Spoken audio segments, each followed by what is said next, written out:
আল্লাযীনা ইউনফিকুনা আমওয়ালাহুম ফি সাবিলিল্লাহি সুম্মা লা ইউতবিউনা মা আনফাকু মান্নান ওয়ালা আযা।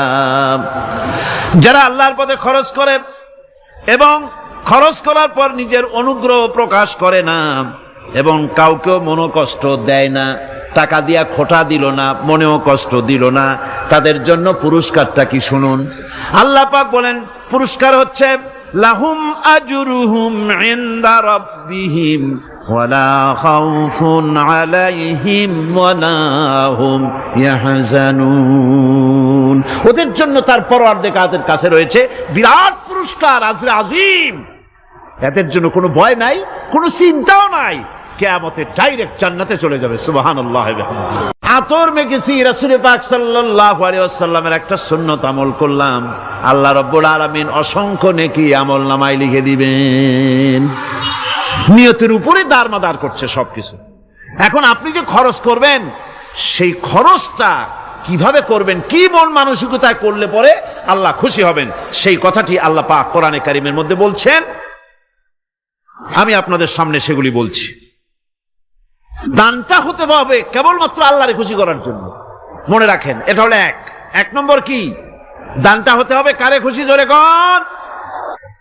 আল্লাহ পাক বলছেন ওয়ামা তুনফিকুনা ইল্লা ইবতিগা ওয়াজহিল্লাহ। তোমরা যা কিছু খরচ করো তাতে আল্লাহর সন্তুষ্টি লাভ করা ছাড়া মনের মধ্যে অন্য কিছু যেন লক্ষ্য না থাকে, শুধুমাত্র আল্লাহর সন্তুষ্টি মনের মধ্যে তোমরা রাখবে। দান করার সময় বেছে বেছে খারাপটা দিও না, ছেঁড়া কাপড়টা দিও না, অখাদ্য কুখাদ্য দান করো না।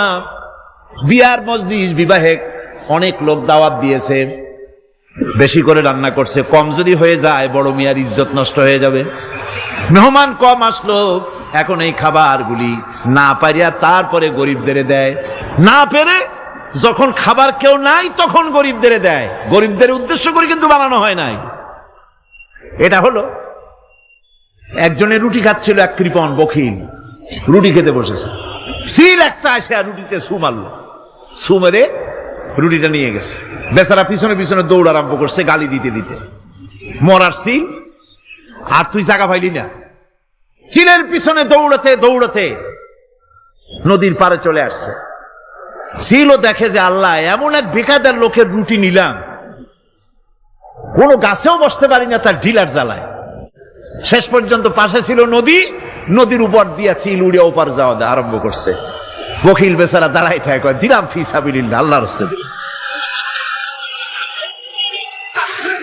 এর তো কোনো মানে নাই।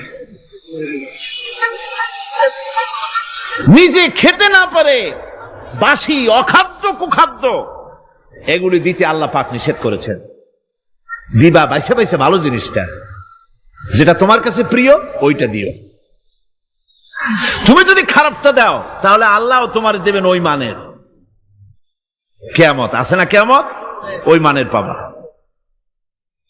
আল্লাহ পাক বলছেন ইয়া আইয়ুহাল্লাযীনা আমানু আনফিকু মিন তাইয়্যিবাতি মা কাসাবতুম ওয়া মিম্মা আখরাজনা লাকুম মিনাল আরদ।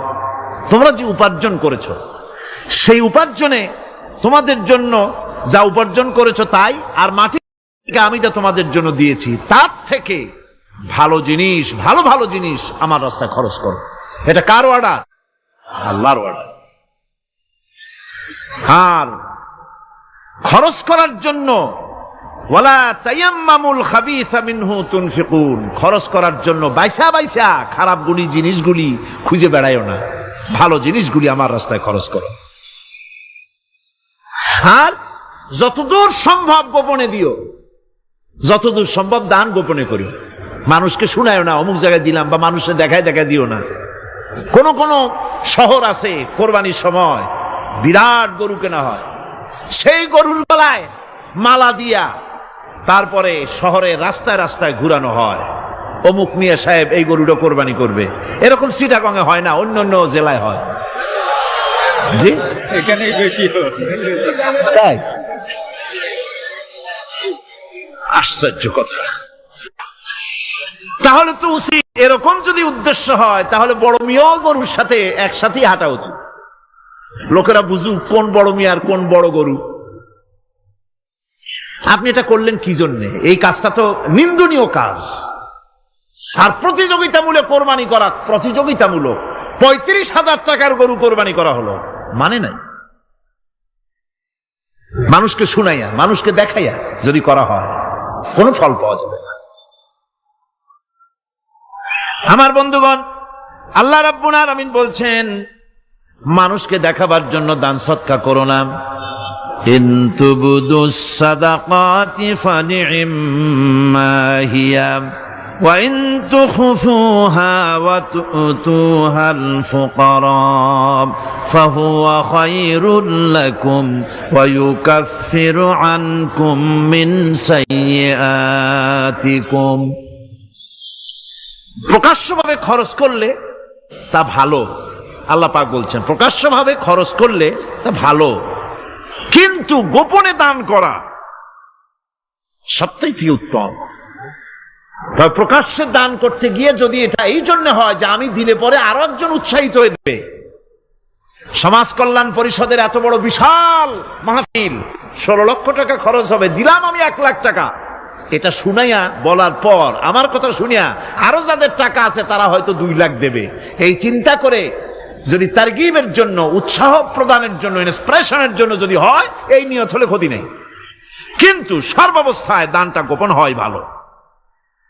আল্লাহ পাক বলেন গোপনে যদি তুমি দান করো তাহলে আমি রব্বুল আলামিন ওই গোপন দানের বিনিময় তোমার সমস্ত গোপনীয় গুনাহগুলি আমি রব্বুল আলামিন মাফ করে দেব, তোমার গোপন গুনাহগুলি মাফ করে দেব। 5 নম্বরে হচ্ছে নির্বোধ আর অজ্ঞ লোকদেরকে প্রয়োজনের অতিরিক্ত টাকা দিবা না। দেখেন ইসলামের কি সুন্দর বিধান। বোকা, নির্বোধ, অজ্ঞ আছে না সমাজে? তুমি মহব্বতে, আল্লাহর মহব্বতে ওর লাগে 500 টাকা দিয়ে দিলা 5,000 টাকা, এ তো সর্বনাশ করে ফেলাবে, সে তো খারাপ জায়গায় তা ব্যয় করবে। এই জন্য অজ্ঞ লোকদেরকে, নির্বোধ লোকদেরকে প্রয়োজনের অতিরিক্ত দিতে আল্লাহ নিষেধ করেছেন। তবে আল্লাহর ইচ্ছা হচ্ছে এই যে যত বড় পাপী হোক আর যত বড় খোদাদ্রোহী হোক না কেন, প্রত্যেকের খাওয়া, পড়া, শিক্ষা, চিকিৎসা গ্যারান্টি দিতে হবে। সুবহানাল্লাহ। কোন এর নাম তো আল্লাহ, এর নাম কি? আল্লাহ পাক, যার ভেতরে কোনো কার্পণ্যতা নাই। আল্লাহরে মানলেও আল্লাহ খাইতে দেন, না মানলেও দেন, সকলকেই দেন সমভাবে। 6 নম্বরে হচ্ছে কারো প্রয়োজন পূরণের জন্য যদি ধার দেওয়া হয়, যদি কাউকে ধার দেন তা আদায় করার জন্য বারবার তাকে তাগাদা দেওয়া যাবে না। একথা শুনে যারা ঋণগ্রস্ত আছেন তারা আবার এই সুবিধাটা নিয়েন না। সামর্থ্য থাকতে যদি যার কাছ থেকে ধার এনেছেন তাকে যদি কষ্ট দেন, অবশ্যই আল্লাহর কাছে আসামি হতে হবে কিয়ামতের দিন, কোনো সন্দেহ নাই।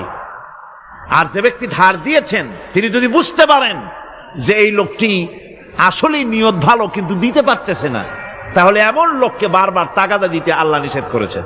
তাকে শরম দিও না, তাকে সময় দাও।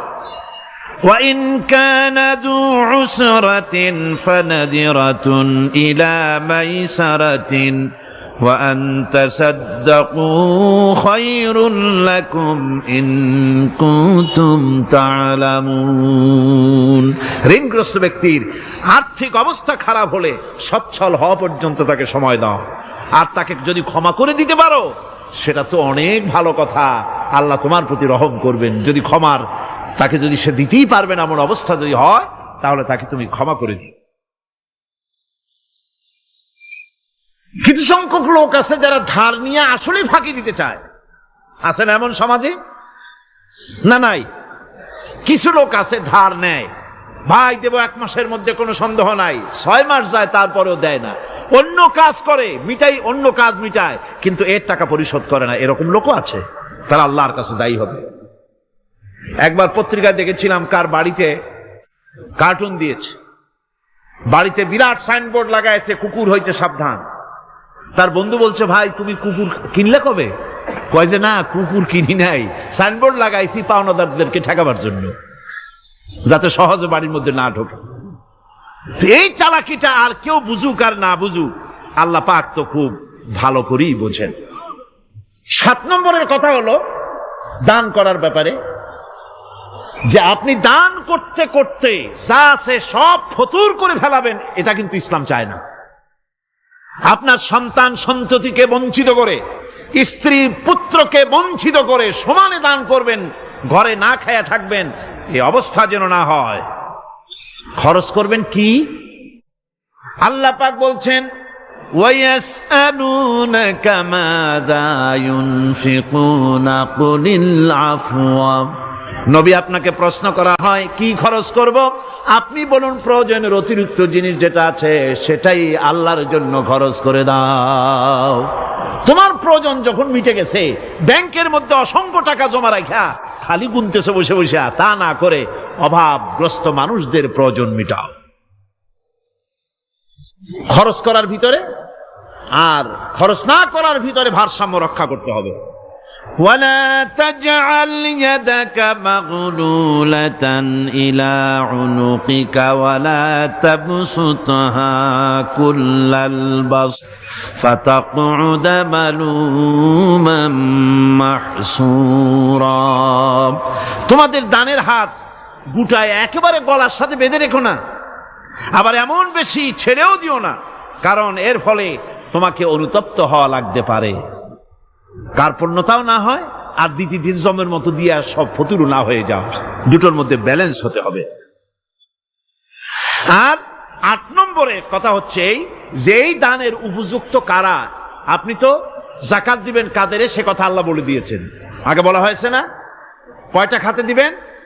মাশাআল্লাহ, মনে আছে আপনাদের। আর এমনি সাধারণ দান সাদকা কাদেরকে দিবেন, উপযুক্ত পাত্র কারা, তার একটা লিস্ট আল্লাহ দিচ্ছেন। وبالوالدين إحسانا وبذي القربى واليتامى والمساكين والجار ذي القربى। নিজের পিতামাতা, নিকট আত্মীয়, ইয়াতিম, মিসকিন এবং আত্মীয় প্রতিবেশী তাদেরকে দিবে। আমি কিন্তু এখন যাকাতের কথা বলছি না, মা বাপকে যাকাত দেওয়া যাবে না। এটা হচ্ছে দান, সহযোগিতা করা, ইহসান করা।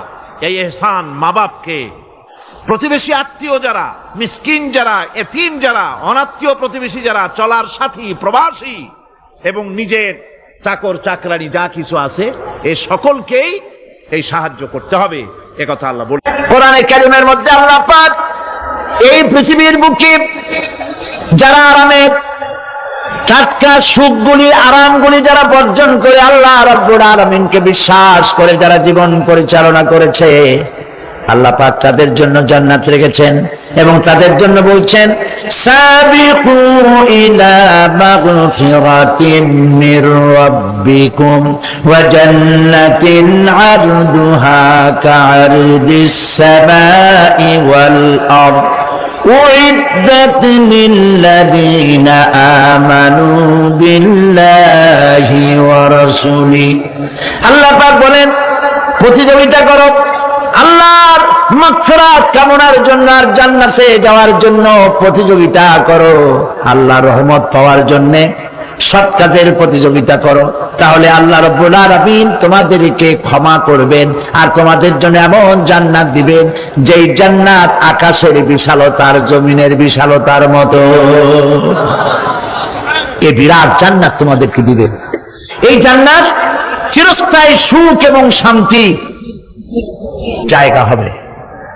মাসালুল জান্নাতিল লাতী উইদাল মুত্তাকুন ফিহা আনহারুম মিন মাইন গায়রি আসিলিন ওয়া আনহারুম মিন লাবানিন লাম ইয়াতাগায়্যার তা'আমুহু। আল্লাহ পাক বলছেন, জান্নাত আল্লাহ পাক ওয়াদা করেছেন মুত্তাকিদের জন্য আল্লাহ পাক জান্নাত দিবেন, যে জান্নাতের ভেতরে রয়েছে মধুর প্রস্রবণ, রয়েছে দুধের প্রস্রবণ, রয়েছে সেখানে স্বচ্ছ পানীয় পানির প্রস্রবণ রয়েছে। এই সুন্দর জান্নাত, ঝর্ণা ধারা আল্লাহ পাক সৃষ্টি করেছেন, বাগ বাগিচা দিয়ে ভরে রেখেছেন জান্নাত।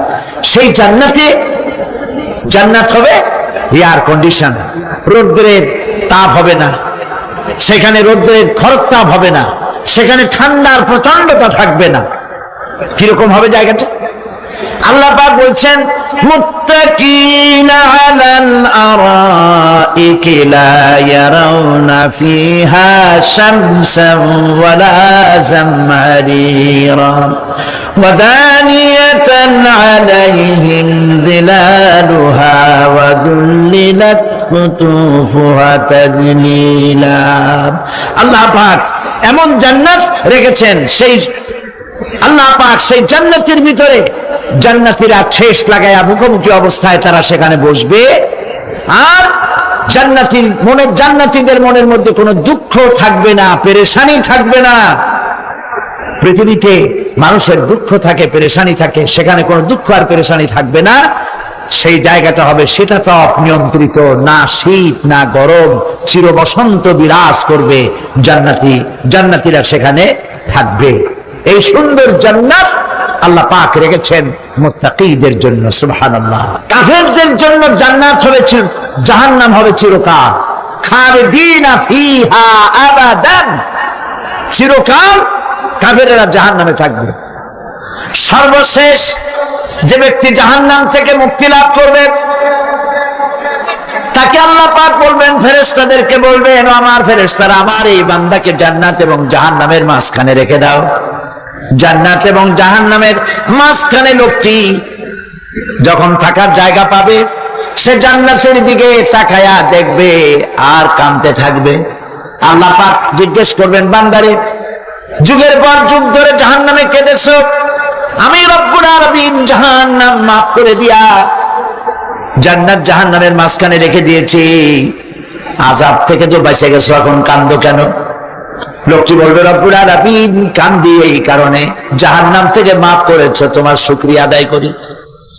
জান্নাত তো আমার কপালে নাই, কিসমতে নাই, কিন্তু জান্নাত আমি এখান থেকে দেখতে পাচ্ছি, জান্নাতের সুঘ্রাণ আমার নাকে আসতেছে, কপালে নাই যাওয়ার। আমি কাঁদি এই জন্য, তুমি যদি মেহেরবানি করে আমাকে জান্নাতের দরজার কাছে একটু দাঁড় করায় দিতা, প্রাণ ভরে তোমার জান্নাতের দৃশ্যটা একটু দেখতাম। আল্লাহ পাক তার আরজি পূরণ করবেন, বলবেন যাও, ফেরেশতাদের বলবেন এর জান্নাতের দরজার কাছে দাঁড় করায় দাও। জান্নাতের দরজার কাছে দাঁড়িয়ে লোকটি আবার কান্না শুরু করবেন। আল্লাহ পাক প্রশ্ন করবেন, এবার কান্দো কেন? লোকটি বলবে, রব্বুল আলামিন কান্দি এই কারণে, জান্নাতের এই দরজায় দাঁড়ায়া জান্নাতের অফুরন্ত নেয়ামত কিছুই ভালো করে দেখা যায় না, শুধু অল্প জায়গা দেখি।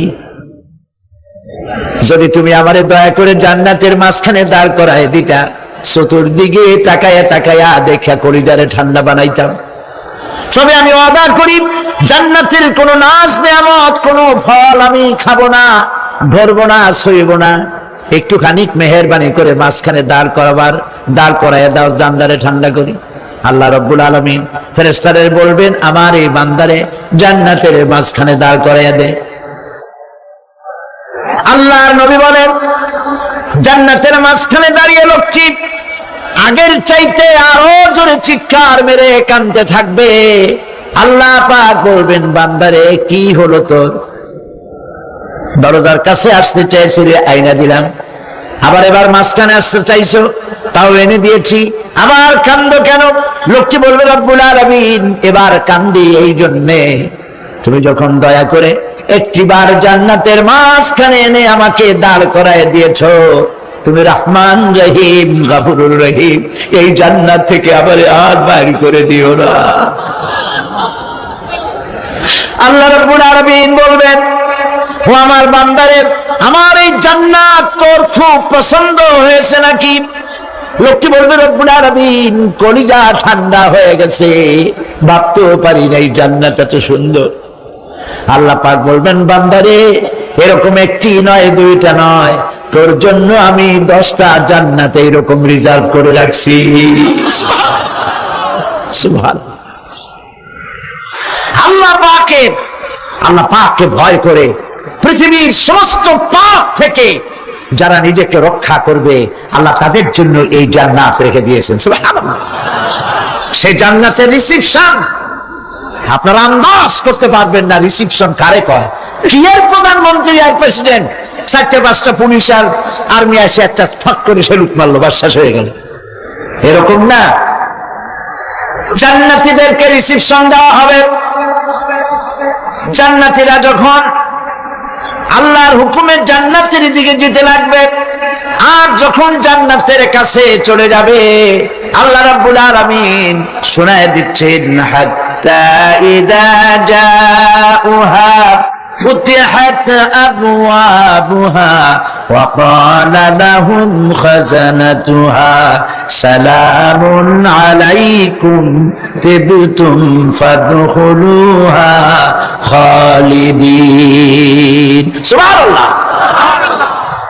জান্নাতীরা যখন জান্নাতে প্রবেশ করার দরজার মুখোমুখি হবে, তার রক্ষীগণ তখন বলবে, সালামুন আলাইকুম, আল্লাহর শান্তি তোমাদের উপরে বর্ষিত হোক। সুবহানাল্লাহ।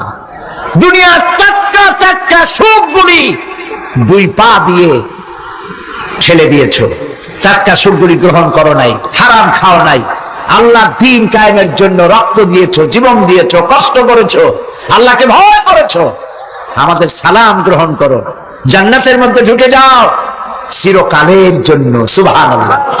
আর বাইরে হওয়া লাগবে না, চিরকাল এই জান্নাতের মধ্যে তোমরা বসবাস করতে পারবে। আল্লাহ রাব্বুল আলামিনের ফেরেশতারা বলে দিবেন। জান্নাতের মধ্যে আল্লাহ পাক হুরদের সঙ্গে জান্নাতীদের বিয়ের ব্যবস্থা করে দিবেন। কোরআনে কারিমে আল্লাহ পাক বলেন, মুত্তাকিইনা আলা সুরুজিম মাসফুফাতিন ওয়া যাওয়াজনাহুম বিহুরিন ঈন। সামনাসামনি ভাবে সাজানো সারি সারি আসন সমূহের উপর তারা ঠেস লাগায় বসে থাকবে, আর আল্লাহ রাব্বুল আলামিন হুরদের সাথে জান্নাতীদের বিয়ের ব্যবস্থা করে দিবেন। যেসব হুরের সঙ্গে বিয়ে হবে তাদের আল্লাহ পাক বিবরণ দিচ্ছেন কি রকম হবে তারা। লাম ইয়াতমিসহুন্না ইনসুন ওয়ালা জান। এর পূর্বে জিন এবং ইনসান এদেরকে কেউ স্পর্শ করে নাই। কিরকম তারা? কাআন্নাহুন্নাল ইয়াকুতু ওয়াল মারজান। যেমন ঝিনুকের ভিতরে মণিমুক্তা থাকে, এইভাবে আল্লাহ পাক তাদেরকে পবিত্র করে রেখে দিয়েছেন। আমার প্রিয় ভাইরা, আল্লাহ রাব্বুল আলামিন কোরআনে কারীমের ভিতরে বলেছেন, ফাবিআইয়ি আলা'i রাব্বিকুমা তুকাযযিবান। জান্নাত দান করে আল্লাহ পাক এবার জান্নাতীদেরকে সম্বোধন করে বলবেন, ইয়া ইবাদি লা খাউফুন আলাইকুমুল ইয়াওমা ওয়ালা আনতুম তাহজানুন। হে আমার বান্দারা, লা খাউফুন আলাইকুমুল ইয়াওম, আজ আর কোনো ভয় নাই। সুবহানাল্লাহ, সুবহানাল্লাহ। আজ আর কোনো ভয় নাই, কোনো চিন্তাও নাই, আরামে এই জান্নাতের মধ্যে বসবাস করো। এরপরে আল্লাহ পাক জিজ্ঞেস করবেন, ও আমার জান্নাতীরা, আমি যেসব ওয়াদা করছিলাম আমার ওয়াদা মোতাবেক সমস্ত নিয়ামত পেয়েছো? তারা বলবে, হ্যাঁ পেয়েছি, সব নিয়ামত আপনার ওয়াদা মোতাবেক সব পেয়েছি। আল্লাহ রাব্বুল আলামিন বলবেন, সব পাও নাই, ওয়াদাদাইনা মাজিদ, আমার কাছে আরো বেশি আছে। সুবহানাল্লাহ, আমার কাছে আরো বেশি আছে। জান্নাতীরা বুঝবে না সে আরো বেশিটা কি, এর থেকে আর বেশি কি। প্রিয় ভাই সব, নবী করিম সাল্লাল্লাহু আলাইহি সাল্লাম বলেছেন, জান্নাতের সুখ আর শান্তি কোন চোখ নাই যা দেখেছে, যা কোন অন্তঃকরণ নাই যা কল্পনা করতে পেরেছে। এই জান্নাত মুত্তাকিদের জন্য আল্লাহ রাখছেন। সুবহানাল্লাহ। জান্নাতীরা ভাবতেও পারবে না সেই নিয়ামতগুলি কি।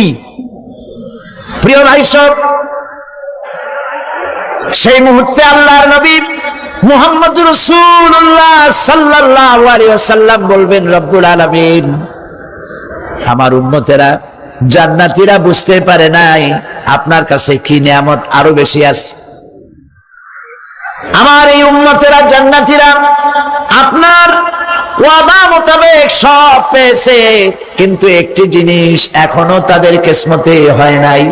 সেই জিনিসটা হলো, যারা তার রবকে না দেখে শুধু কোরআন আর হাদিসের কথা শুনে আরবের ঘুম হারাম করে তাহাজ্জুদের নামাজ আদায় করেছিল, চোখের পানি ফেলেছিল, যারা জান্নাত দেখে নাই, জাহান্নাম দেখে নাই, আপনাকে ভয় করে যারা জীবন পরিচালনা করেছিল, যারা আপনাকে দেখে নাই, না দেখে শুধু কোরআন হাদিস বিশ্বাস করে যারা অকাতরে নিজেদের জীবন বিলায় দিয়েছিল, এই জান্নাতীরা এখন পর্যন্ত তার রবকে দেখতে পারে নাই।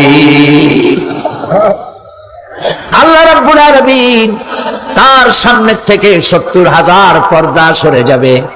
আল্লাহ পাক বান্দাদের আরজি পুরা করার জন্য জান্নাতীদের সামনে তিনি জালোয়া ফরজ হবে।